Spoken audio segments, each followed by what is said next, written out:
Action! Welcome, everybody, to another exciting podcast from the Action Podcast. And today we are doing the Goonies from 1985.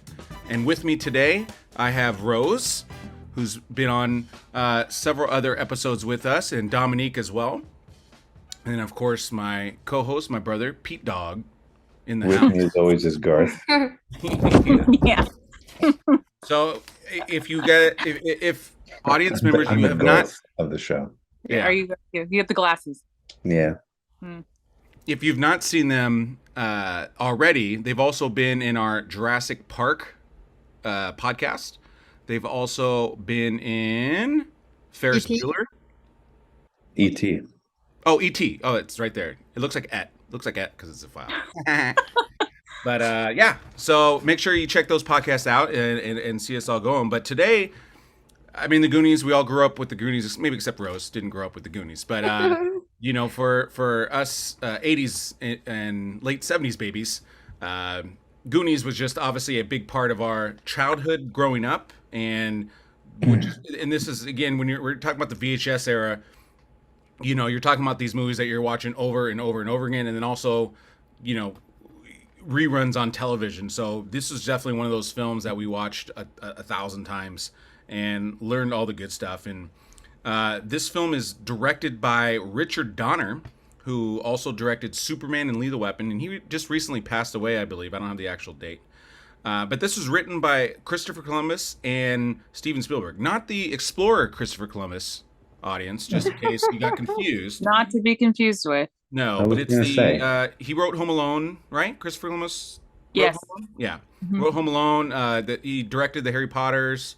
Didn't he write Almost Famous? Yeah, that was Cameron Crowe. Cameron Crowe, yeah. My bad. And then Steven Spielberg had the idea for this film and collaborated with Christopher Columbus to make this film. And, of course, this movie stars Sean Astin, also of Rudy fame and 50 First Dates, which he was awesome in. Josh Brolin, who did this film, was amazing, and then kind of had like a weird career, and then all of a sudden a huge resurgence like in the 2000s, and then now is arguably, I mean, definitely an A-lister, but he's arguably one of the best actors out right now. And then, of course, Corey Feldman, who absolutely dominated the 80s, and Jeff Cohen, who played Chunk. And, of course, there's others as well, but those are the main names. And yeah, a quick synopsis: a group of young misfits called the Goonies discover an ancient map and set out on an adventure to find a legendary pirate's long lost treasure. That was my favorite. The other one I found, this is on IMDb, is sadly to make a way for a new golf course, the entire community of the peaceful coastal town of Goondocks in Oregon faces imminent foreclosure. However, when a band of local childhood friends, who call themselves the Goonies, stumble upon an old treasure map riddled with hints and clues leading to the fabled loot, the notorious pirate One-Eyed Willie, the opportunity to save their home emerges. Now, as the criminal Fratelli family is hot on their trail, a frenzied race against time begins. One that leads the Goonies to an underground maze of ingeniously dangerous booby traps, all designed by Willie himself to protect his fortune. Can the dauntless Goonies prove their mettle? Above all, is the treasure real? Yeah, exactly. That's why I had to say that one, just because I thought that was like the most clever one, and definitely So funny that the Fratelli brothers, Fratelli is Italian for brothers, so they're the brothers. Oh, that's funny. Fun fact. Fun fact, Pete. Wow, coming in hot with the fun fact. Coming in hot. Point for Pete. Yeah. So I'll start with Rose. Rose, what did was this your first time seeing this film, or have you seen this film multiple times? No, it was the first time watching it. Oh wow. Okay, yeah. so we're in for a treat here. That's really cool. Yeah, referencing and knowing scenes and everything. It's I have watched it several times. But yeah, that was my first time, and I feel like every time that I'm on the podcast, we watch movies that are like whenever I was not even born. Right. So it's kind of the same what I say, because I love the movies in that time. There were stories, and within the stories there are stories, and there's a why, and there is a motive, and they want to try to find the treasure, and that comes together with the story of the Fratelli brothers. So I think it's really clever, a really clever movie, and I really liked it. And I didn't know, and I knew, but I knew recently about Samwise. I didn't know that the main character was Sam. Oh, yeah. In Lord of the Rings, and he's my favorite character. in Little Lord of the baby Rings. Samwise. Yeah. Yeah. Yeah. There's a child in this one. Cool. Dominique, tell us about your experience with this film. So complete opposite of Rose. I don't remember a time not ever watching the Goonies or it being a part of my life in childhood and growing up. But it's probably my favorite 80s movie of all time. Wow. Wow. Yeah, that's saying a lot. It's just fun. You know, I think as a kid, it just was like an escape. It's such an adventure film.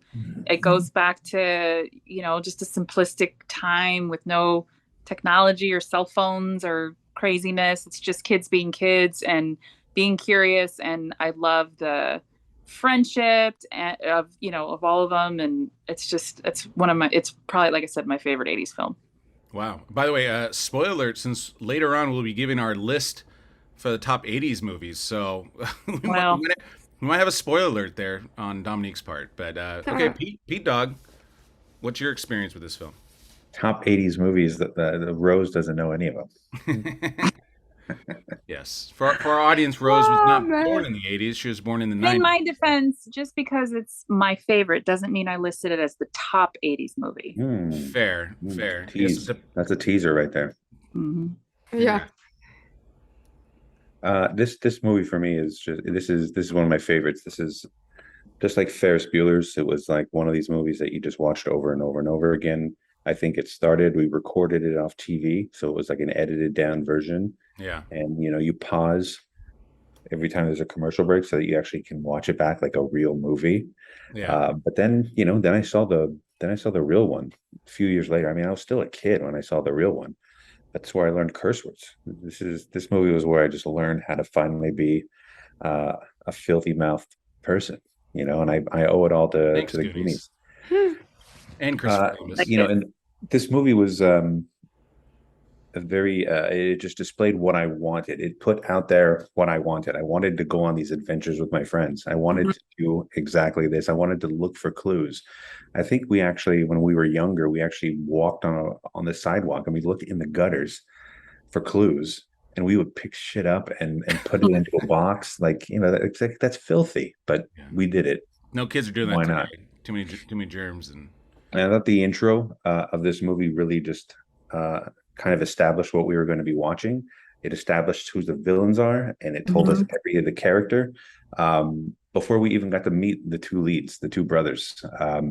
And I thought it was really just a clever way to kind of throw everything in there, get you excited. It was funny, very fast paced, and then boom, we get into the story and subsequently into the adventure. This is just a classic movie. It's fun and it's hilarious, and yeah, Goonies, baby.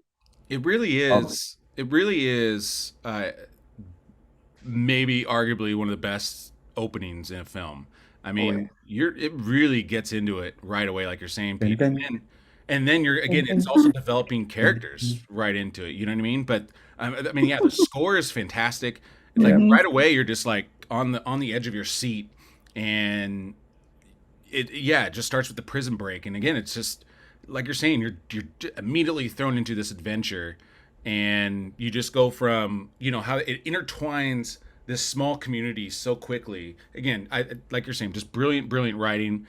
You definitely can feel Steven Spielberg's ability to tell a story through a child's or children's eyes or young people's eyes, and at the same time just again wispily kind of move through story. I mean, this is his wheelhouse when it comes to that, and Christopher Columbus is obviously the actual screenwriter, but those two guys collaborate on this, and like I said, both those guys obviously have storied careers, and this movie is definitely one of their highlights in that. So awesome. So for our audience members that aren't used to our format, so what we do ultimately, it's a competition between Rose, Dominique, and Pete, and we award points for who I feel gives the best description or answer to the categories and questions. We also going to have 3 lists today that we will be giving our opinions on. The first one will be the top 5 best 80s films. The second one is the top 5 best 80s soundtrack songs. And it looks like Rose might have forgotten one. And then the last one is the top 5 best Josh Brolin movies. So we have an action packed. Rose might have to do some homework here during the middle of the show, which is always good. I think you can remove the word best from some of these things, like top 5 80s films, top 5 80s soundtracks. Because top maybe 5 best. Yeah, that'd be a great off the microphone conversation, Pete. But thank you for correcting me on for the redundant. Yeah, I guess no, you're right. Top 5 most best and super and amazing and awesome lists ever. Yeah.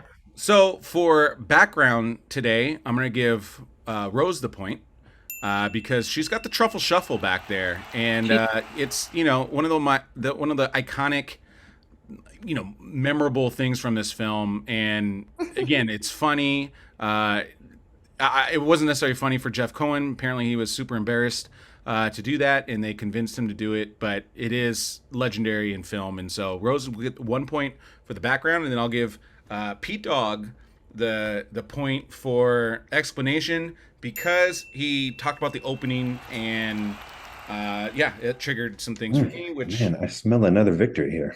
We'll see. You're known to get a big lead early on and then choke it away, so we'll see. Yeah. Well, I finally won one.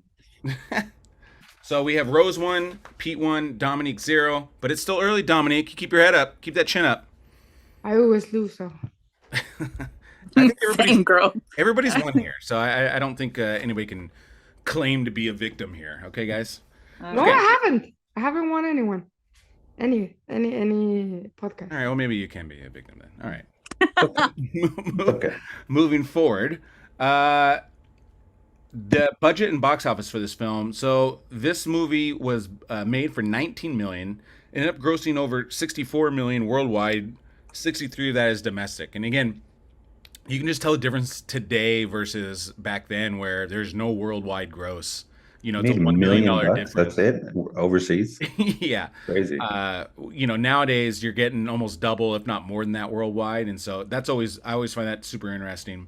But this movie made money, but didn't crush it. Again, you would think it would made $300 million the way it's kind of stayed in our lives, but.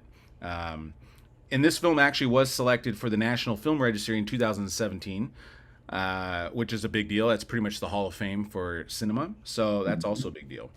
And then on the review side, this had a 7.7 on IMDb, which is very good. The Metascore was 62, which is not terrible, but not great. The number 1 review was from the New York Times' Janet Maslin. It has crooks, bats, cobwebs, skeletons, a lovable monster, and that's a little rough calling him a monster. He's, he's a human being. He's a human. Damn it. That got dropped. You know what I mean? An underground grotto and a treasure hidden by some of its most considerate, clue-loving pirates who ever lived. Their ghost ship. Mama Fratelli dropped him on his head. Yeah. I mean, you don't have to call him a monster for that. It's not his fault. She's the monster. She's the monster. 100%. Easy, Janet. Thank you, Dominique. Our boy Roger Ebert gave it a 75, which is 3 out of 4 stars.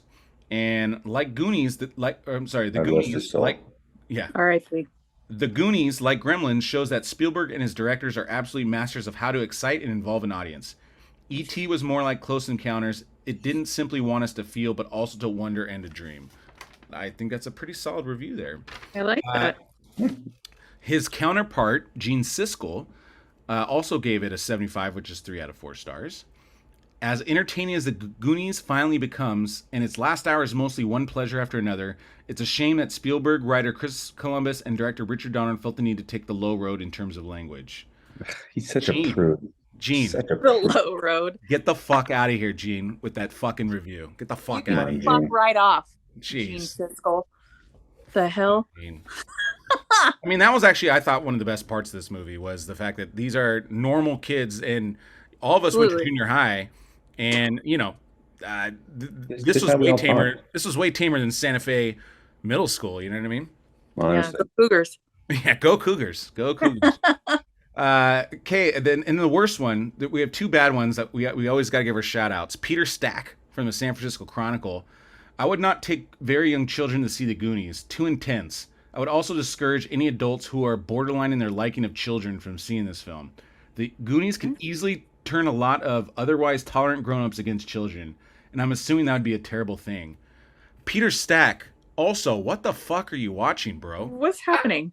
Like, that's maybe one of the worst reviews I've ever seen. He still gave it a Turn 13. them against children? What does that mean? What does that mean? Yeah, like what are you talking about, dude? So if you weren't planning on having, or if you were planning on having kids, you would go see this movie and then decide you wouldn't want kids anymore. Brutal. I would want to have a kid after these because they're like, my kid's gonna go find us some treasure and save my house. Yeah. Like A real live scavenger hunt? Absolutely. yeah, like what are you watching, Peter? We stopped at 2. I think I'm gonna go talk to my wife about maybe a third, just so we can keep going with this adventure building. Yeah, exactly. Come on. And then the worst review is from Dave Kerr. We've had some issues with Dave. So what he says is the usual. He's out of the business. Yeah, seriously. The usual Spielberg rhetoric about the sanctity of childhood and the beauty of dreams seems wholly factitious in this crass context, which even includes a commercial in the form of a rock video for tie-in the merchandise. Somebody hurt him. Yeah, seriously. He had a very terrible childhood. Yeah, I was about to say something terrible, but we'll refrain from that. We don't need any negative things there. We don't need to get sued. Yeah, we don't need to get sued. All 4 people that are watching this right now, we don't want to upset. So he probably wrote a movie and nobody liked it, and now he's angry. Yeah, and then the Goonies blows up and he's pissed about it. Yeah. Anyways, guys, let's turn this podcast back upside down. We're gonna smile again after those reviews, but now we're gonna talk about our top 5 80s films. Thanks to my correction from my brother, I've eliminated the word best. Top 5 best super 80s films. Yeah. Ever. Top 5 80s films. And we're going to start with Dominique on this one since we started with Rose on the first one. So Dominique, lay it down for us. What are your top 5 80s films? Okay, coming in at number 5 is a movie that we've reviewed, Ferris Bueller's Day Off. Crowd favorite. Yeah. Number 4 is going to be, I can't even believe I'm going to say this, The Goonies. It's 4 on the list. It's my favorite 80s movie, but I don't think it's the top, best, amazing, awesome 80s movie ever. No, Okay. Number 3, E.T. Number 2, which we also reviewed, and that was a lot of fun. Number 2, Back to the Future, which I wanted to review, but was not able to. That's okay. I'm not bitter. No, I tried to have you on it, but Paul said no. So. Let's bring up bullshit. That's always it's a therapy session. We're just going to just let it out. Work through the issues here. We're all friends here. And my top best amazing best ever 80s film is Raiders of the Lost Ark. Nice. Yeah. Very nice. That's a very good list, Dominique. Thank you. Our other challengers will have some work to do to see who beats it. But Pete Dog, you're up next. What do you have? Yeah. I mean, I left Raiders and Star Wars off of my list just because they're on every one of my lists and they dominate every one of my lists all the time. So you I want to be fair to the other movies? Yeah, I just wanted to, throw out some of like my 5 favorite films. I didn't include my ultimate favorite one because I just think that that's my favorite, but these are the best films of the 80s by far. It's a perfect list. Number 5, only because it just changed the genre. It was one of the funniest movies I think I've ever seen, even to this day, and spawned a lot of careers. Fast Times at Ridgemont High, one of the best films I think I've ever seen. Love Fast Times. It's so great. And then number 4, I put a movie that has always been amazing, and it doesn't get a lot of recognition, but it's Stand By Me. Nice. I think this movie is incredible. It took a short story and created this great thing, and again, elevated careers for some people. Number 3, I went super action on this. Debatable whether it's a Christmas movie or not. Die Hard. Die Hard created a genre, and it was incredible. It's a Christmas movie. Funny. Thank you, Dominique. I agree with you. Yeah. Number two, Back to the Future, because how could it not be? And number one for me is E.T. E.T. was just Wow, it really? was the Number biggest one, movie E.T.. of the 80s. Wow. Okay, that's look. Those are both great lists. I mean, it's hard to argue. Obviously, all those films have done some damage, but we're gonna give the opportunity to Rose here. Rose, can you Rose them? Deal. Okay. My list is always It's a good not the start to a best. list. I but love it- your list, bro. I just love them. They're my favorite. In number 5 goes Feeler's Day Off. Ferris Bueller's Day Off. Yes, I really liked it. In number 4, and I think because it's a movie that it has a lot of meaning for me, is Baby Boom. And I think that Oh, I love that movie. What movie? Sorry, which movie? Baby Boom. Baby Boom. Baby Boom. I've never even heard. Diane Keaton. It's so You good. haven't watched that Yeah. Oh, Diane bro. Keaton. movie? You have to Great. watch that 80s? movie. If you Dude, the like 80s. Diane, if you're a Diane Keaton fan, it's a fantastic movie. It's so fun. Fantastic movie. Mhm. It's amazing. It's really The good. 80s was 10 years long, though. That's number 4? Yeah, Yes. Stop that's it. an upset pick there. Upset pick. That's my number 4. Upset I alert. think the story is amazing. Wow. And I don't know. I just love it. The way there's some I'll- scenes there that I'll watch it. amazing. Yeah, you Then, put it in your top Number 5. 3 for me is The Breakfast Club. I always watch the movie, so I love that movie. is there. Number 2 is Back to the Future. I was going to put it first, but for me, first is Platoon. One of my favorite Nice, favorite Rose. movies, and the There you whole go. like my top 5. One of my top 5 is Platoon. So I Great love that movie. movie, and it's so accurate, and it changed the way people watch, like looked at wars, because they tend to put wars like an action movie, and it was beautiful to be a soldier. Mhm. It was the first time like there it was Yeah. put like the truth about a war. So I think Platoon Yeah. is amazing, and No, this Charlie isn't that fun, actually, being a soldier.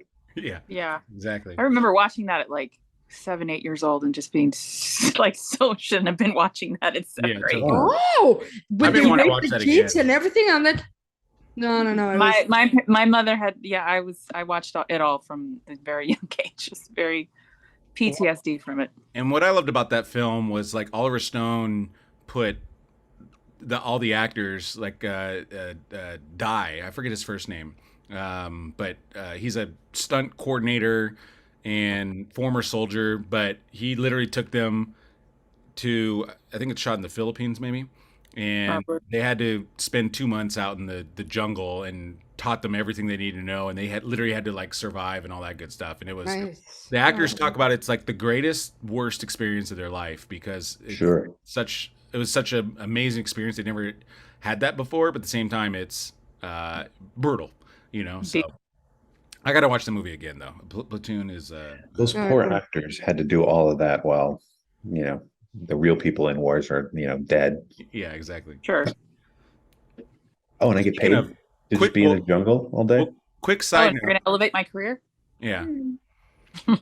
Okay, so mine, I have a little bit different list than everybody else. So I tried to separate. It's so hard to pick 5. So I understand the challenge of this. So I try to divide them by genres because I didn't want to have like 3 comedies and 2 something else. So I tried to like pick categories, and that way there's one of each representing that. So that's how I kind of chose to attack this. And I so think it's a wonderful idea. yeah, I think so. I would give myself points if I could. Yeah. So I my would- number 5 is Glory. Now, and I remember us watching that in 8th grade, didn't oh we? yeah, for sure. Didn't we used to sing the song, "Oh my Lord"? Yeah. Yeah, we'd sing that in Oh football my too. God, you brought back a memory. Oh, yeah, we'd sing that in football. Me, Irv Baker, we'd all be singing that Oh, it's so while funny. while we're in the huddle. Yeah. But I just love Glory, the music. Obviously an incredible ending.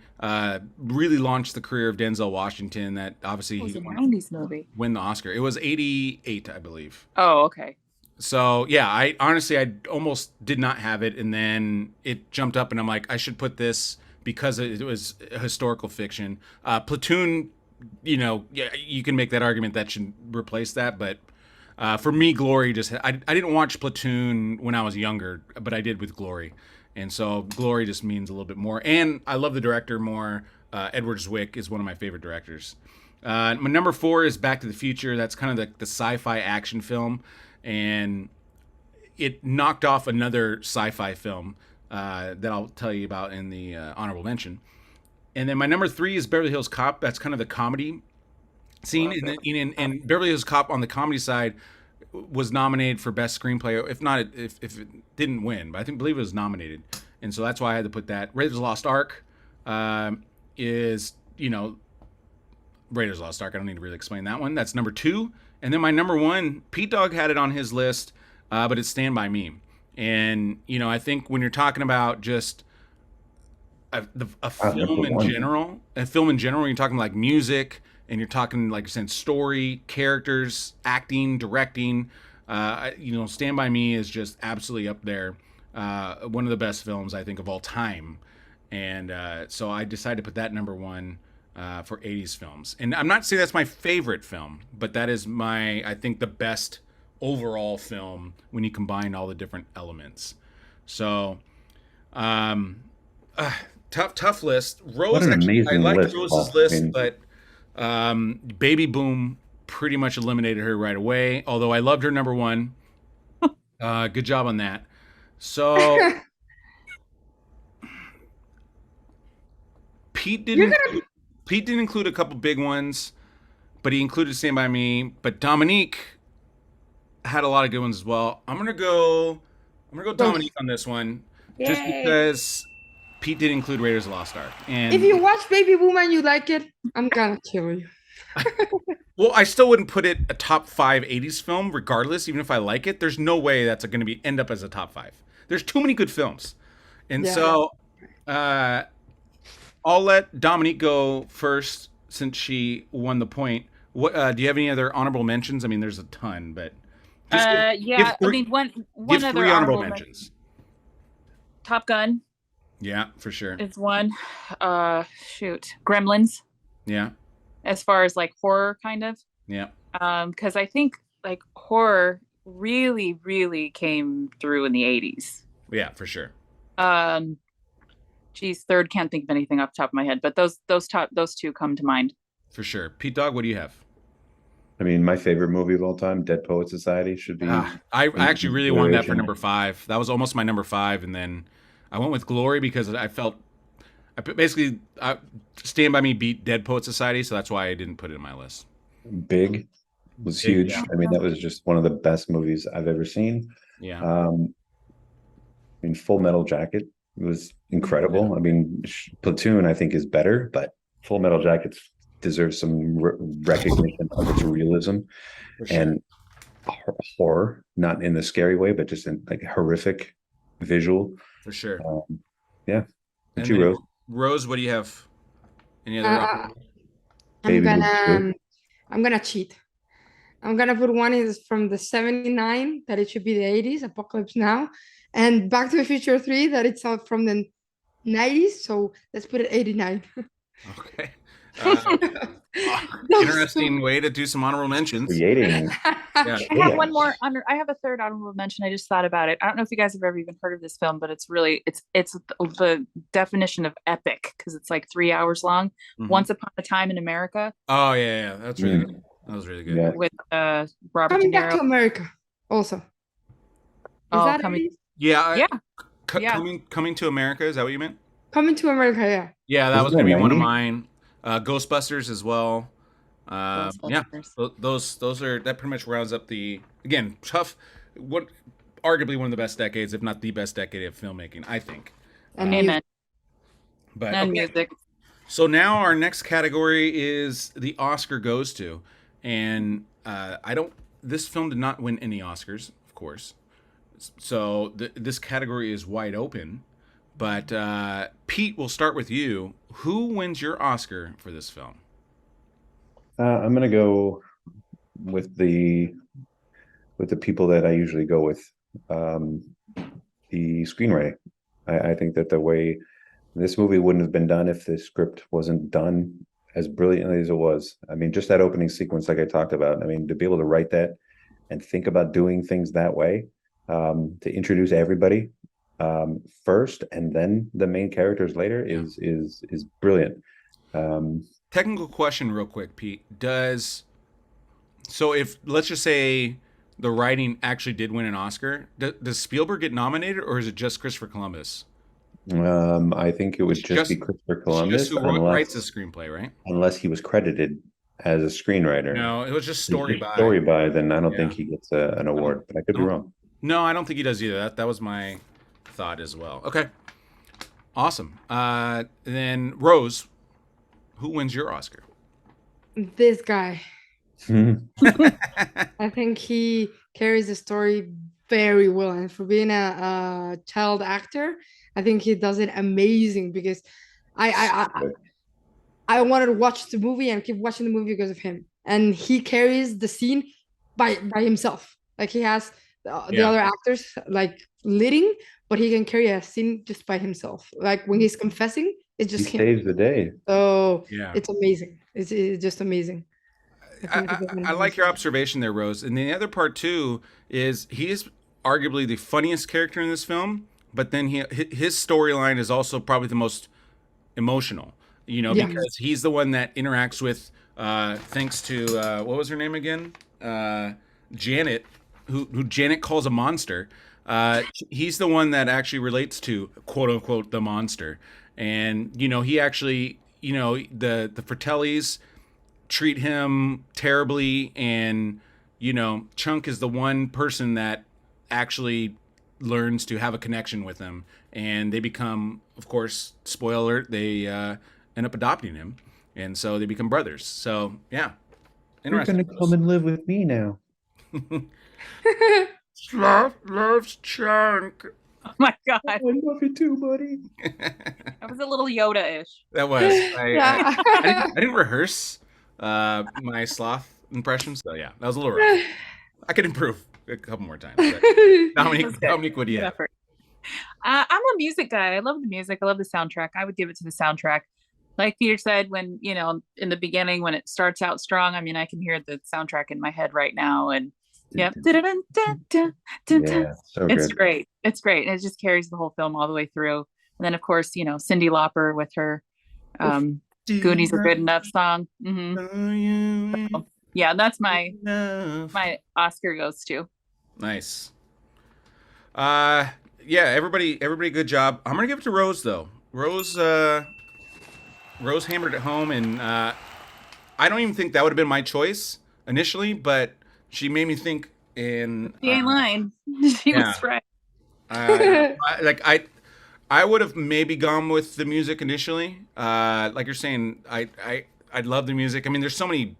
Like I said, the writing's great, the acting's great. I mean, this is an ensemble, a legitimate ensemble. Like, this is really a team effort, I think, overall. But I love Rose's explanation, and yeah, like, it's so impossible sometimes to be the funniest guy, and like you're saying, to bring it all together. And I don't know another film that really does that, because I mean, even if you're this like Eddie Murphy, he's not typically the one that's bringing home the full emotion. You know what I mean? So.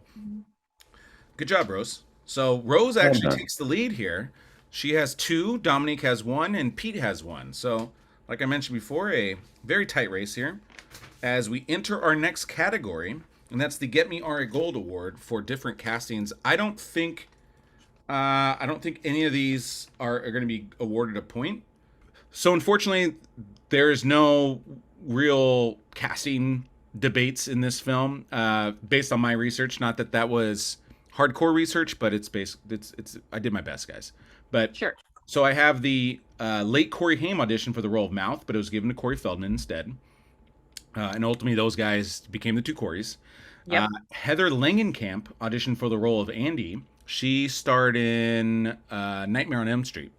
Oh. And she was also in Just the 10 of Us, if you remember that TV show from the 80s. I do. Yeah. And then Steven Spielberg and Richard Donner felt that she'd given a great audition and was the right physical type for the role, but she was 20 years old at the time, and she thought she was too old for the role, which, yeah, I could see that. Some of the crew members played extras in the film. One cameraman played Mal's father, another played the dead man in the freezer, and an assistant director plays one of the cops on the AV scooters on the beach at the end. And Richard Donner also, the assistant to Richard Donner, the director, Jenny Lou Tugin, was Data's mom. Mom. And then Richard Donner is the gray-haired sheriff on the quads in the final scene. So, so those are the casting notes on this one. Okay, so that brings us to our next category, which is It's Not Your Fault. The most powerful scene that gets you emotional or sad. And so, Rose, we'll start with you. What was your scene that got you emotional? We already talked about it, but the part of him with what was the name? Sloth. Yeah, and that last part, where they adopt, and then he's with the giant. Do you know which one I'm talking about? Are you talking about when they're in, like, before they leave, or are you talking about at the end on the beach? At the end on the beach. Got it. Yeah. It's always the ones that I like the most is always the climate, that like the final, and when you know the message, and when you see the characters' arc go to an end, and how they end, and like analyze the beginning to where they are there and how they got there. So I think it was beautiful. Yeah, absolutely. Yeah, I would move my ear if I could, like Sloth does. But yeah, I was very emotional scene. Dominique, what's your choice? My favorite scene that to me is really powerful is when Mikey finally finds One-Eyed Willie, and he has that moment with him together, and then he turns around, he's like, "How long you guys been there?" And he's like, "Long enough." And I just think it's so poignant, because that's really what the movie's all about, is Mikey's determination and quest to not necessarily find the treasure, but to beat and to find One-Eyed Willie. But also I love it because he gives him the respect when he, when I forget, I think it's Andy or somebody tries to grab the gold, and he says, "Not that one, that's Willie's." Yeah. And so And that was that for Willie. Yeah, leave that for Willie. I love that part. I think it's really, really powerful to me, because it kind of all comes together at the end. It's like that epic shot, where they go close and you realize who it is, and then they have that moment. For sure. Pete Dog, what do you got? Yeah, that was I had that one and another one, but to kind of build on what Dominique was saying, I mean, the respect that he had for Willie, and the reason why they wanted to get the rich stuff. I mean, even like Mouth was just excited. He just wanted rich stuff, because he's Mouth and he's silly. But they had a reason for wanting to get that rich stuff, was to kind of save their way of life and save their town. And so, he could have just very easily just ignored it and just let them take whatever they want. But I mean, that level of respect, another one of the brilliantly written aspects. I'll go with mine. I'll go with it's their time up there, and this is our time down here. It's where he finally just really, I mean, everybody went along with it, but I think it was because they were kind of forced to, because it was the only escape from their fatalities. It was to keep moving forward. But I think that was the first time where everyone just sort of kind of got on board with that sort of adventure, and understood what the goal was, and everyone kind of agreed and like, okay, let's do this, and they finally became almost a team, instead of just a bunch of misfits who argued and bickered like Mouth and the girl. So yeah, that'll be mine. I actually had the same thing, the waterfall scene. I mean, you pretty much nailed it on the reasons I did, but yeah, that's really the where the movie kind of, again, the movie literally could have ended right there. It's like they go home, they get saved, right? But that's when everybody buys in, and they really do become the Goonies there. And then back to Dominique's point, I think that ending scene is that reminder of, again, it's very easy to fall in love with all the rich stuff, but it wasn't about the rich stuff. It was about saving the Goondocks, right? And saving the group's family and all that stuff. And so that was just that reminder. And so good job on everybody. Those are all excellent scenes. I'll give Pete Dog just only because he had the closing arguments. I actually was Dominique. You had the point, and Pete kind of closed it there. So that's an unfortunate part of being in the middle. Oh, so close. So close. He almost did have the point there. I have an honorable mention. The other part that I really love You is see, you should have done that. You should have done it earlier. sorry. Okay, let me just say it. When Spoken they're up. on the beach and Data's dad tells him, "You're my best invention." I love that part. yeah. I think it's just so sweet. So anyway, I just had to say that. No, I love that part too. It's so sweet. I did too. Especially Data's always my favorite character too, just because. I Same. think, I mean, I love I him think as the short dad movie. was a crew member who they just put into the movie, I believe. He's correct. Yeah. Mhm. No. The mom was the assistant to Richard Donner. The dad, I think, is the actual dad. I think Cool. because a lot of their parents were the actual their parents, so a lot of they were allowed to bring their own parents. So I think Chunk's parents were actually his parents, and That's great. the two girls, I think those were their actual. There weren't a lot of actors on that set, so on that part. So awesome. So yes, so score: Rose 2, Dominique 1, Pete 2, and I got my script turned around. Okay, so our next list is the top 5 80s soundtrack songs. So I believe we've done the Oscar-winning ones, but this is just the best, the best of the best. And yeah, this is tough. There's so many good songs. So many. You know, definitely, the honorable mention could be another top 5. You know what I mean? That's how good my honorable mention is. And so I believe we're starting with Dominique here, correct? Yes. Dominique, Okay. lead us off. Okay, so coming in at number 5, Melt With You from a little film called Valley Girl. It's kind of a cult classic. A lot of people haven't seen it. I love it. It's great. I think it's Nick Cage's first film, one of his first films, but at the very end, they're Not floating off Helen from- Hunt. No, it's not. Oh, wait, yes. I think she's one of the friends, or is she? No. Helen Hunt is in Girls Just Want to Have Fun. That's right. Yeah. Yeah, no, she's not in Valley Girl. But I anyway. just lost a point. So Melt With You, number 5. Number 4 is If You Leave by OMD. That's at the very end of Pretty in Pink. I feel like that is an epic song. Great song. Number 3 is Danger Zone from Top Gun.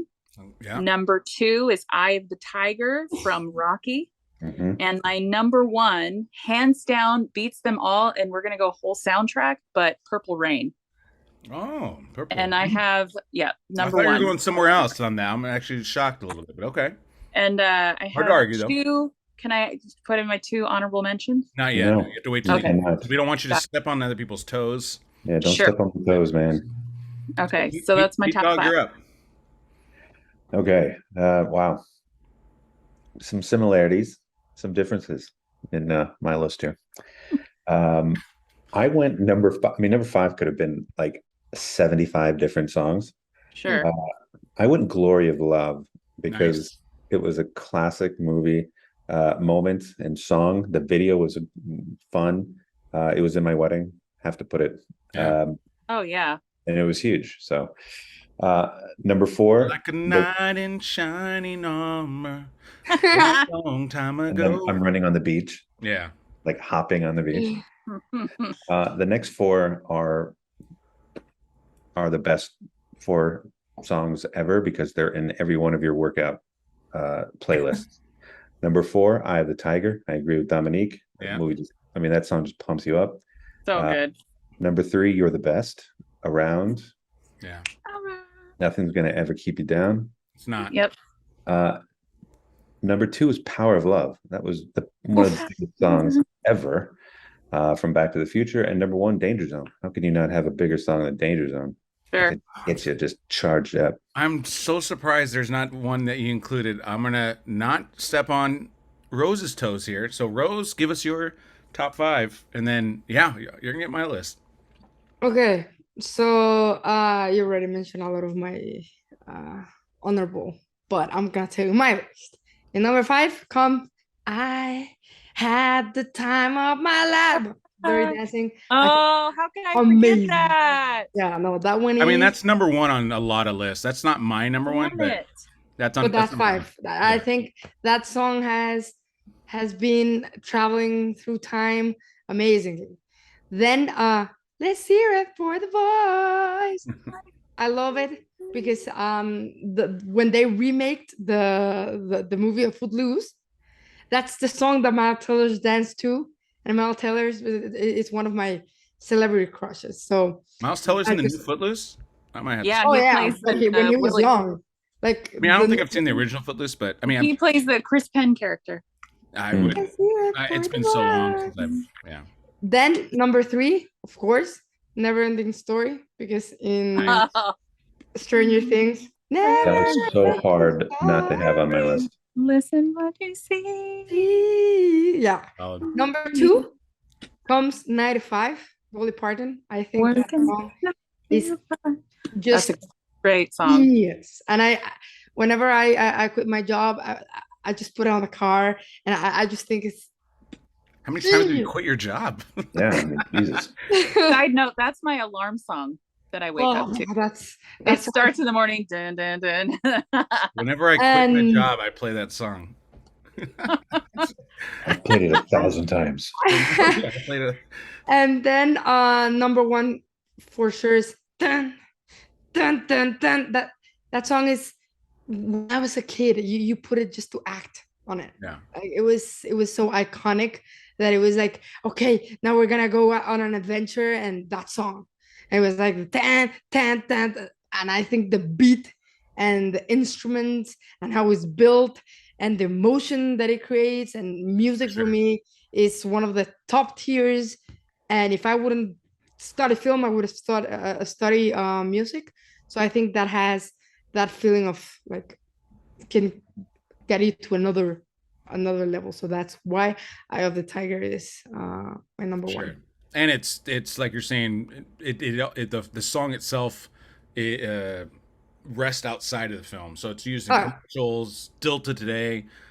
People always tells a story, like it is a story within the song, and you can like even look at the movie, like I don't know, it carries so much. It's so powerful.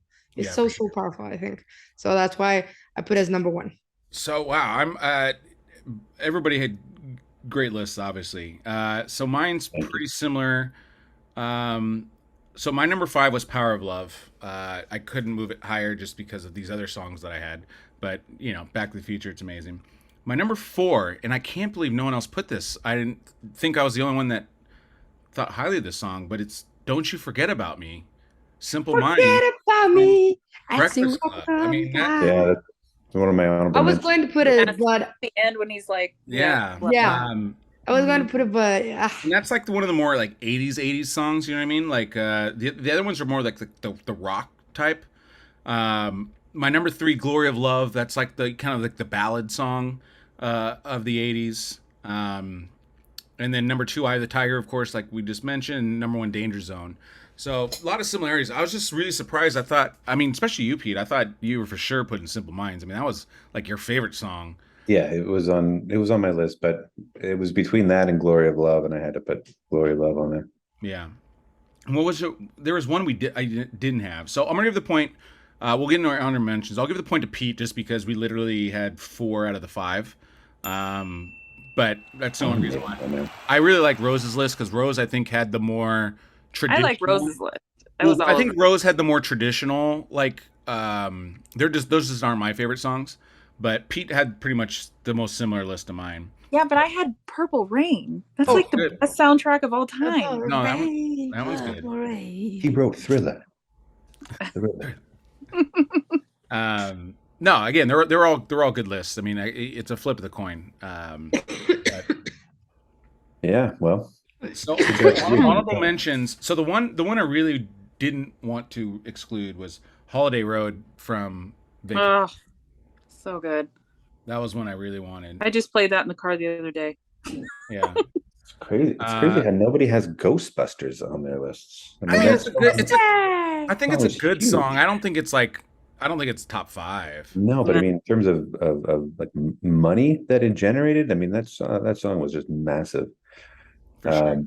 The one I wanted to put on there really badly, but I didn't, was Axel F. Just because of Oh my god, I was just gonna say that. That's not a song, though. That's just is the Beverly Hills Cop. Dun, dun, dun. It's it's so a classic. iconic. That to me, that's music, though. That's not a song. It's a song that charted. Oh, Like you yeah. actually heard it on the radio. Yeah, I People were guess. breakdancing to that. I mean, I saw it song. on one of the lists. I just didn't think of it as like a song. But It's an on my I list. also picked Honorable mention. no, In for Your sure. Eyes from Say Anything too, Yeah. That's huge. because of the scene. Cruel Summer, but I didn't want to do a bunch of Karate Kid songs. I could put that whole Yeah. soundtrack on there. Fight the Yep. Power from Do the Right Thing. Public Enemy. I love that song when I was younger. Mhm. I Yeah. still love that song. Oh Oh, yeah. I'm gonna say Ferris Bueller. Grease, but it's 70s. Yeah. Rose, you're struggling with the decade. You Yeah. like a lot of 70s and 90s. I don't know. In the 80s. Hungry Eyes. That was another one I had. Yeah. You She's know, like the wind. Heat is on. R.I.P. Patrick Swayze. Heat is on. Beverly Hills Cop. Mm-hmm. Yeah. Hungry Like the Wolf, the 90s. Good job, Rose. Okay.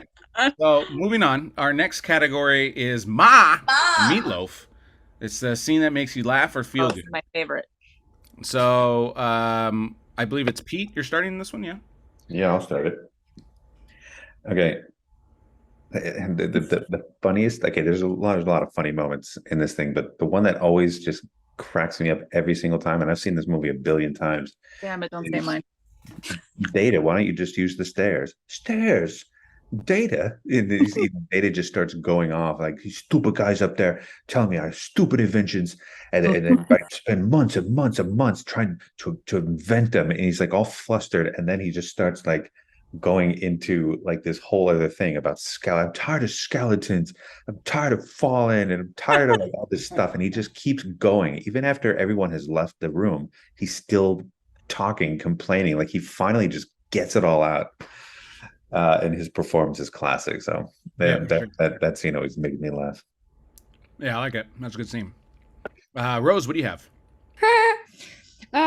One that I really laughed is kind of one of the gifts that it doesn't make anybody laugh, but it made me laugh when the girl is like, I'm here babysitting, except I'm not getting paid.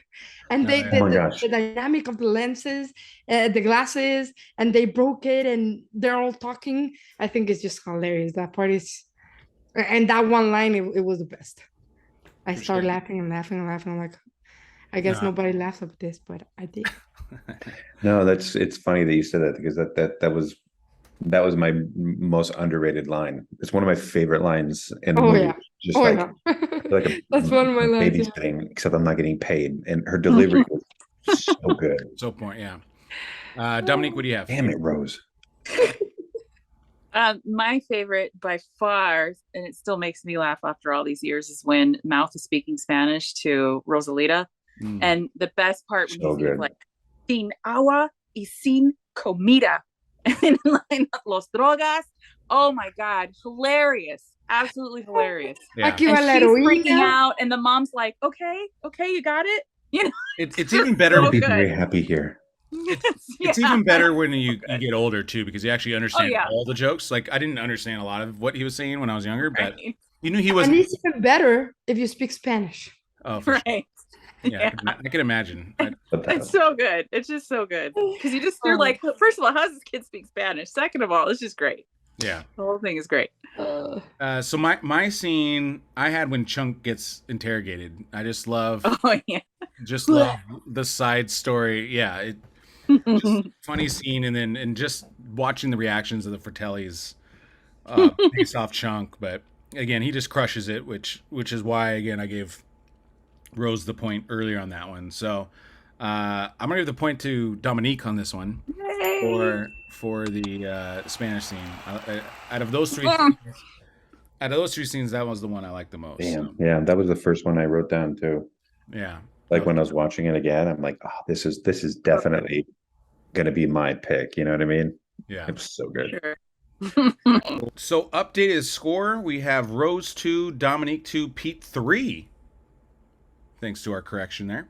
And so again, anybody's ball game here as we enter halftime. It's probably the third quarter now. Dominique, I thought you were going to give me another finger. No. Family friendly show. Yes, I know the finger, Goose. Anyways, so our next category is line, please. So you're gonna give 2 quotes. You're gonna give the best quote of the movie, and then an underrated quote. I don't have an underrated. So I'm gonna start with Rose. Rose. Okay, so the best quote for me is when Chuck says, "When my mom sent me to the summer camp for fat kids."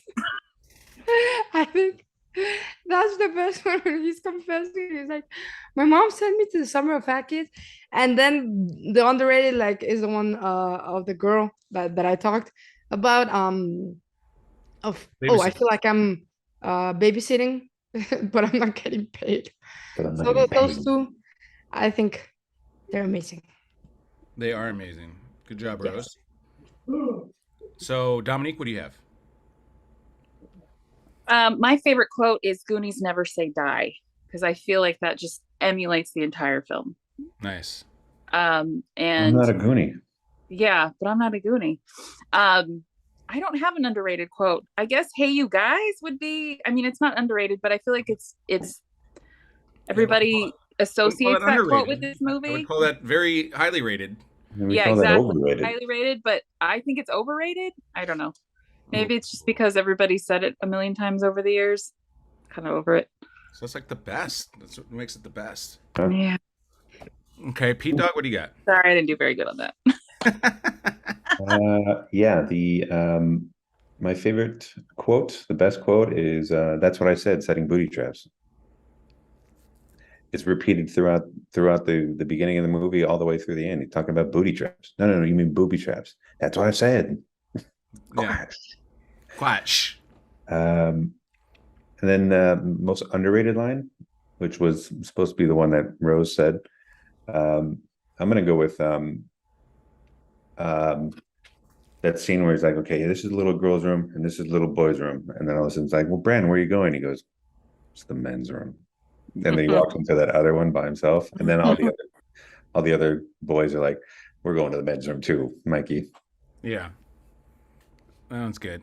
Yeah, I had "Hey, you guys" for the number 1 quote of this film. I think, like Dominique said, even though she berated it and put it underrated, I think I have to over it. but that was, I feel like that was the line you always said from this movie. Totally. And actually, again, everyone had a weird interpretation of this. I thought Pete's top quote was the best, like, underrated quote. So you guys are making my judging very confusing because you both had my 2 quotes, but in different categories. I don't know how to judge this. The booty traps? Do you think it's Yeah, I underrated? feel like that's I think that's a Goonies great. never say die. Hello, that's the movie. That would be like my number 2 quote. That's a good quote. I think, "Hey, you guys." I mean, that's, you say that, everybody knows what movie you're saying. I mean, of course, Goonies never say die. I mean, that's obvi. It has the title of the movie. Yeah, and that's a dead giveaway. But I'm saying, like, if you said one without the line in it, I think, "Hey, you guys," everyone knows what movie you're talking about. That'd be like the saying that Top Gun, the most underrated quote is, "You 2 characters are going to Top Gun." Yeah, exactly. Yeah.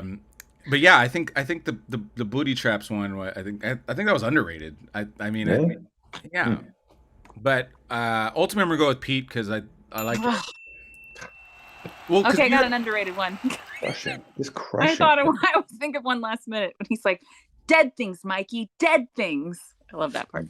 No, I'm solid. A little too late, Dominique. But Well, Not too late, but it's okay. better late than never. late than never. All right, Better so late Pete's than gonna never. take a commanding 4-2 lead.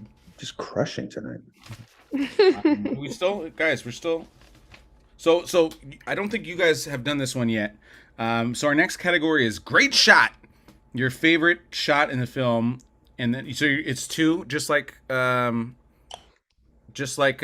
quote one, the best shot in the film, and then an underrated shot in the film. Was that on the script? Because I don't remember seeing It that. was, yes. It's right under line, please, in front of Yeah, director. it's right here on the script. Because I'm looking. Okay, so it's the best shot. I'm looking at the script right now, and it's right here. Oh, looks like Pete's gonna get 5. All right, so we'll start with Pete on this one. We'll go Dominique last. So Thank you. So she can quickly come up with a last minute idea. So Pete, start with you. My favorite shot of the film is when you first see the pirate ship after they go down the slide, and then you get your first shot. The way it's angled, the whole scenery. I mean, it's a cave, but I don't know. There's just more to it than it just being a cave. It just looks visually stunning. I think the most underrated shot, I guess. It has less to do with the shot, even though it's really beautifully kind of set. But it's emotional. It's a great shot. It's when Troy and his father have just left at the very beginning after giving them the papers, and everyone's all pissed. But then Mikey stays outside. Then Brand comes around the corner and comes walking towards the deck, and Mikey just immediately just runs over to him. I mean, they'd been fighting that whole time and being dickhead brothers, and this was like that moment where they just hug, and it was it was shot really beautifully, but it was also a very powerful thing. It's actually, no, we're actually in this together, even though I'm treating you like a little brother. Yeah, I wouldn't know what that feels like. I didn't really experience that with my brothers, but no. I understand your point. Yeah. Well, I was trying to exercise all the time, and you would tie me up. Yeah, you're definitely the one that was and go running off. Okay, Rose, what shots do you have? I think the best shot for me, it's the beginning. The beginning, how the camera moves, telling the story and showing you the characters and the actions and how it is establishing everything. I think that's one of the best shots. And then an underrated, I don't know if they're underrated because the first time that I watched it, so I don't know if it's like bro, that was an underrated one. But the one when they're crossing, how do you say the part of the tree that is not the leaves but is the trunk? The trunk when they're passing from one side to the other one, and there's water all over there. Yeah. So I think that is composed so beautifully because you see all the warmth with them, but you see everything cooled so in the surrounding. So there's also like a story in the lighting, and there's a motive, and the only motive is them and trying to find something. So I think that shot and that one scene is, I don't know if it's overrated because no, that fits 100%. But yeah. Great idea, guys. Slick shoes. Yeah. Okay, Dominique. Slick shoes? Are you crazy? Hopefully, Dominique, we've given you enough time. You have. So awesome. My favorite shot is this one, actually, behind me. I love just that one shot. It's the four main boys. They've got the treasure map, the look of intent. It's basic, it's my favorite. And then underrated, I really like, I know it sounds very simple, but the aerial shot when the boys are on their bikes and you see like just the wet trees and Oregon, and it's just setting like the scenery of where they are and the kids all together. I love that. Yeah, for sure. I think my underrated shot, I'll give you my underrated one first, is, and they kind of preface it when Sloth is in his like little cell, but when Chunk and Sloth slide down the pirate ship, obviously it matches the old Errol Flynn's pirate movies, and so again, that's just I love the kind of ode to other swashbuckling adventures, you know what I mean? And so that I really like that. And then I would say the best shot, I would agree, in the beginning, the camera movement in the beginning of the film is fantastic. They go from the action to Rack focusing inside where Chunk is, and then the shake, and then again, it's really well crafted, and not all, especially in a sequence like that, sometimes the sequence isn't masterfully done. It works, and that's the job of the editor. Does a great job, but this one really, the cinematography leads into each shot, and it's really, really planned out, and so I really like that. So so I'm gonna give the point to Rose on this one. I thought she did a good job. Both the other two excellent shots as well, but Rose will get the point on this one, and so she is creeping now. So Pete's still in the lead with 4, Rose 3, Dominique 2, and I think I would have gotten that point if I would have just given you a hug when we were younger. yeah, probably just a It's my hug, own fault. just a hug. Just think It's about not too late, Pete. It's not too late. Too late. A little virtual hug there. Okay, so our next category is director's chair. What would you change about this film? I mean, this is a tough one. This is a tough one. I personally don't have, quote unquote, a ton I'd change. I do have one note, but I'll let you guys say it first. Pete may know what mine is, just because we've had this. Yeah, I've got 2 notes. But let me just talk about a couple deleted scenes before we get into it, and then we'll start with Dominique.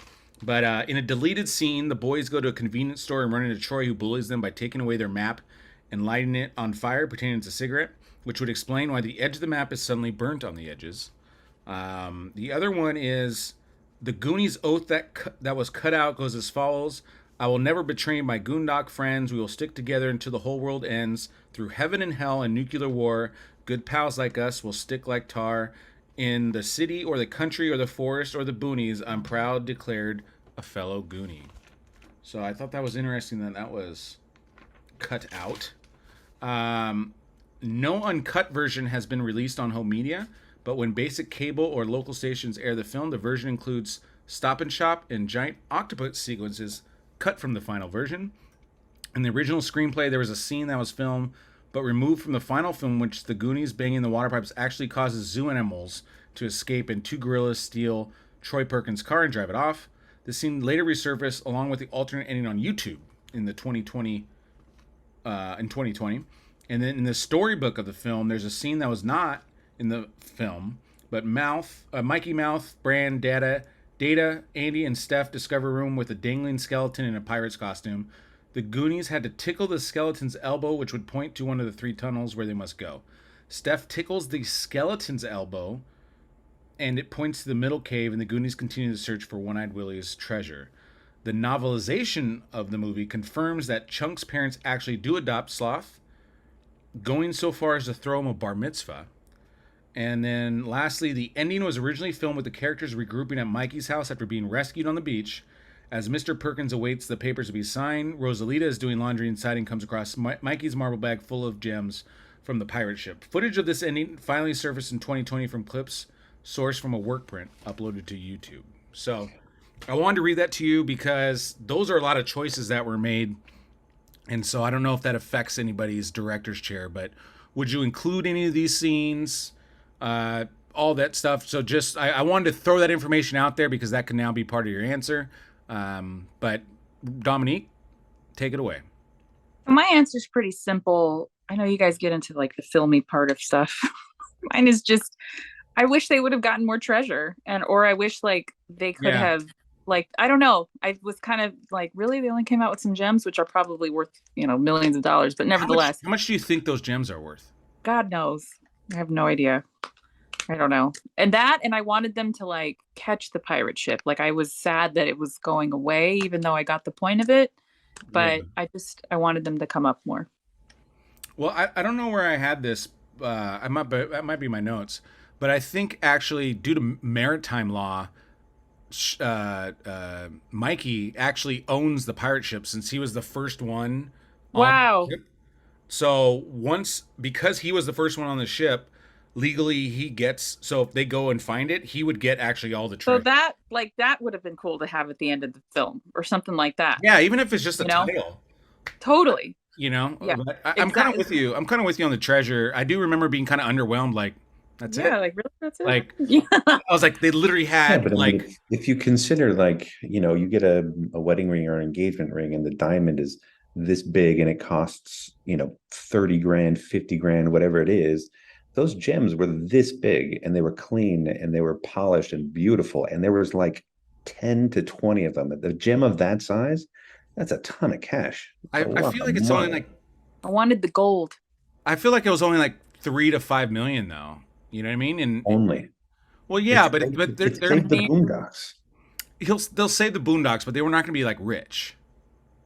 So it's like, yeah, again, just a little underwhelming. Just Point, it the was so point close. is not to be rich; it's to be with your family, Paul. No, I know. I should have. I'm with. I should have hugged I would him. I really have should have. hopped on a boat and went after that ship. I didn't hug him, and now all he thinks about is money. Like if I would have just given him love. That's it. It could have been so simple. You ruined it. And here we are. All right, Pete, what do you have? Same scene. I thought it was like the one thing. Well, there's two things I would change, but I don't know. Something always didn't sit right with me. Where the parents show up with the police. I'm like, okay, I get it. How did they know to be there? First of all, okay, but I can let that go.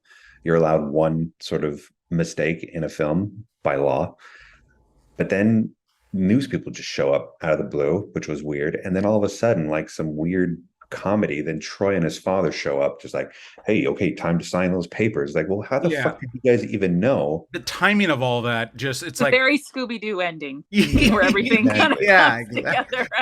Exactly. Well, I would have gotten away with it for these. Yeah, it's definitely a very Scooby-Doo ending. Good job, Dominique. You might get the point just for that. Thank you. Just bizarre that everyone just shows up. Yeah, I get it that they had to like kind of wrap things up in a bow at the end. No, I'm with you because like even as a kid, and I'm talking like 7-year-old Paul's like, this feels a little clunky here at the end. Yeah. Troy shows up and you're just like, shut the fuck up, Troy. Like, what are you even doing here? Yeah, Troy. This is why they kind of having that a different scene.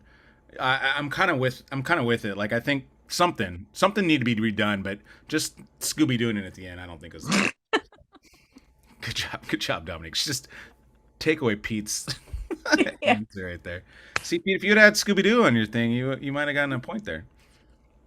Rose, what do you have?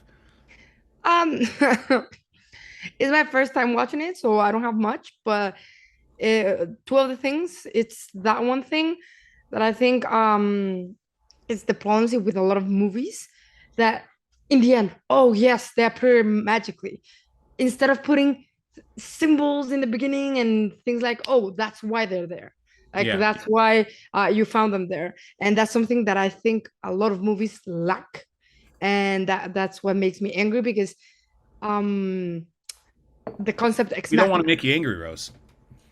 No, but the concept is ex machina. It's shown in a lot of movies. I don't know if you know what the concept is. The concept that someone goes to help you without any motive. So it's like it doesn't make any sense. I don't know. You can put a selfless act. You can put a text here, putting what's ex machina, cinema ex machina. Yeah. I got it. Yeah. So that's one of the things that I think like that they could have changed it. And second, it's gonna sound very weird, but I think audio. There's some parts where the kids become annoying in their chatting. So I think the audio engineer, I don't know if I'm being so mean, it could have been better, because it drives me like away. And right now, like, we're used to something more subtle, comparing it to Stranger Things. Sorry that I'm putting Stranger Things here again, but it's in the Stranger podcast Things if you didn't have Stranger Things. Well, I mean, they borrowed a lot from the Goonies for Stranger Things. Oh yeah, for sure. No, for sure.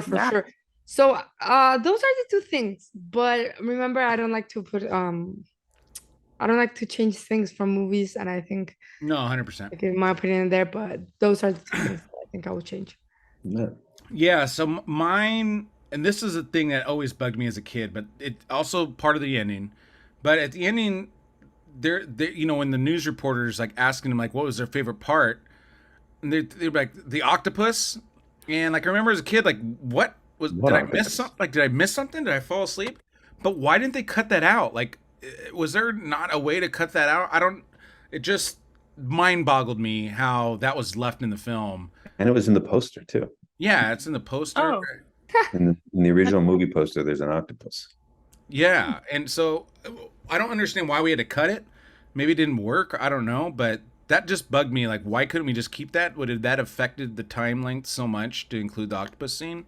But I always wanted the octopus scene, and I heard, back me up on this, Pete. Sean Webster, I believe, had the version that had the octopus, but I never got to see it. I don't know if that's true or not. There was one version for a small time period where they included it back in. I want to say it was on Disney Channel or something. No, it was on. I think it was probably like the Betamax version. Yeah, something. Versus the VHS. We didn't have it though, but I remember one of your friends, I think, had it. Betamax.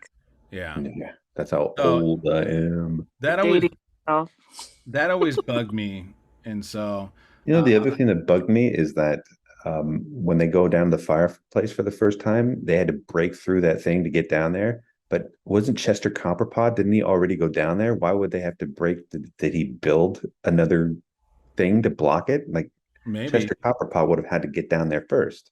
Yeah, maybe he sealed it up so no one can follow him. Why would he seal it back up again? So no one would follow him. I just said it. I literally. You get all the treasure. Yeah, you don't want someone following you. Just he wasn't being pursued by the Fatales. Maybe there was another Italian group trying to chase him. The Sorelli. Yeah, what's sister in Italian? Yeah. All right. Well, I'm gonna I've kind of spoiler alerted that one already. Give the point to Dominique for her Scooby-Doo comment during the middle of Pete's comment. So I love it's crazy. It's crazy savage. Both girls basically just jumped on my thing, and then she gets the point. That was my idea. I love that. I love that. Work smarter, not harder. Yeah. Oh, yeah. So the beautiful part is we have one more list, one opportunity to get points. The score: Rose 3, Dominique 3, Pete 4. So if Pete gets this, we win. If Rose or Dominique gets this, we're in tie and in overtime. And I don't even know how we're going to decide overtime today. But You're going to be overtime with Dominic and Pete because I just have 2 for this list. Yeah, okay. Well, spoiler alert. Okay. Not going to win this category with only 2. So our next category is the best Josh Brolin movies. See what I did there, Pete? I eliminated the top 5. And we're just going best movies Josh. or roles? What did you guys both do? I put movies on the thing, but I'm okay with roles. I did movies. Mm-hmm. Well, I have mostly movies, but there's one role that it's fine. It's fine. I put movies. It's part of a slash. Yeah. Yeah, I guess I'm kind of. I definitely cut. I definitely cut a TV show off my. Sometimes we do. No, I did more roles versus. Yeah, I did more roles.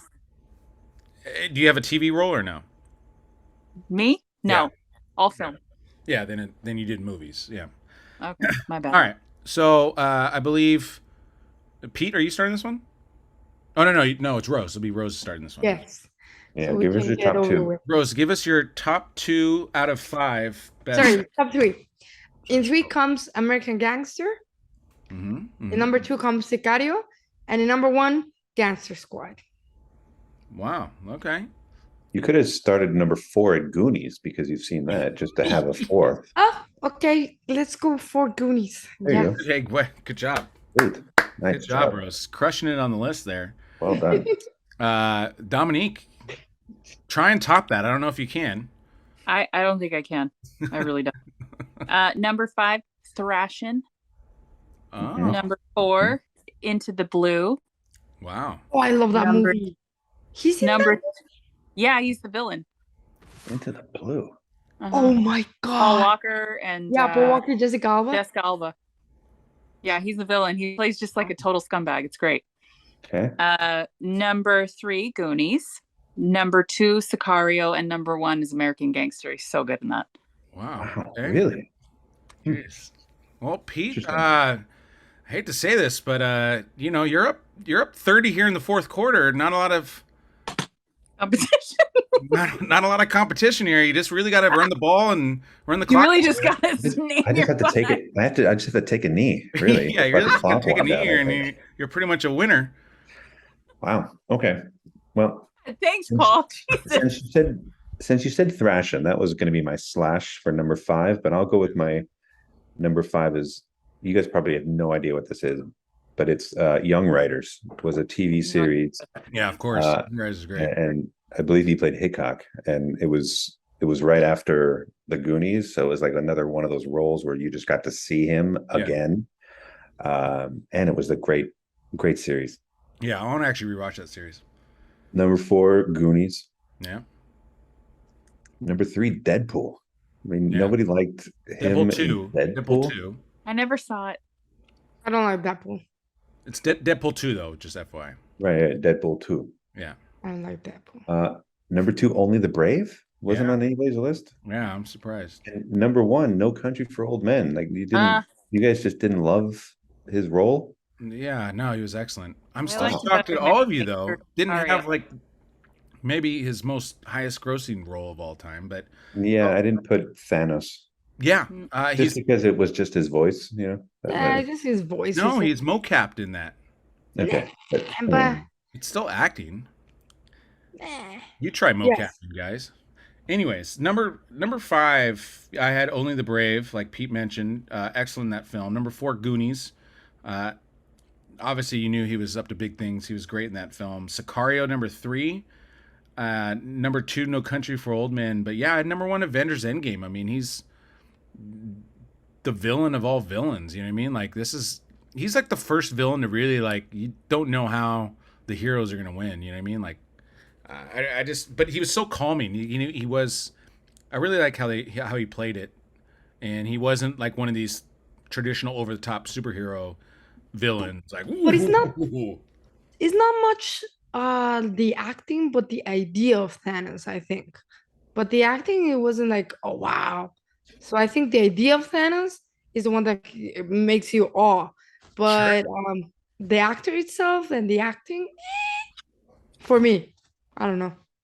Yeah, for sure. I mean, I still had 5, and you only had 4, so there's that. But Yes, no, I cannot give my opinion in this one. I know. I just lost. it's okay. Well, yeah, I'm a little anticlimactic here at the ending. But yeah, I guess we're gonna give the point to spoiler alert, Pete Dog here. So Pete, you're gonna be the winner here today for the Goonies podcast. So Pete, Boo. do you have? just want to thank my parents and For never having a brother. Yeah. because without them there'd be no us. Mm-hmm. This is very true. Well, Very true. Pete, do you have a suggestion for this group here? Yeah, this group, I've got 2. One we talked about already in this podcast was Stand By Me. The other one's Big. I've been trying to get us to do Big forever. But I love both those films. I'm gonna go. Oh, go ahead. Sorry. No. Big. Mm-hmm. I'm here for Big. Rose, have you seen Big? I haven't seen any. No, yeah, the other one I know a little bit, but no, I haven't seen any of those. Either way, we still like that you don't see it. You give us Big is great. It's comedic Tom Hanks, which is my favorite Tom Hanks. Okay, Let's- whichever you choose. Let's The do young, Big. cute Tom Hanks. Let's do Big. Dominique seemed most enthusiastic about Big, so let's do Big. Stand By Me is not my favorite. I don't know why. I know. It's weird. It's just one of those. I'm an unpopular opinion. It's never been my favorite. That's the No, that's iconic fine. scene We- where he gets the big thing, Piano. sings to the girl. Is that movie? No, that's Say Anything. Oh. That's John Oh, Cusack. yeah. That's Yeah, next. Well, so we'll do Big for this group. I think that'll be a good one. We'll save Stand By Me for another group, Pete. I think that's a good Drew and Lawrence group. I think for that one. So awesome. Well, thank you Cool. for joining. Rose, Dominique, Pete, thank you. And again, like I mentioned before, you can catch them on the ET podcast. They've also been on Jurassic Park and Ferris Bueller. Yes, thank you. And if you haven't already, make sure you subscribe to the podcast. We're on all your favorite podcasts. Catch us on Apple, Spotify, Google, you name it, iHeartRadio. And then if you're watching us on YouTube, please make sure to like and comment below and subscribe. And again, thank you for joining us. And with that is a cut. Thank you, guys. Thank you.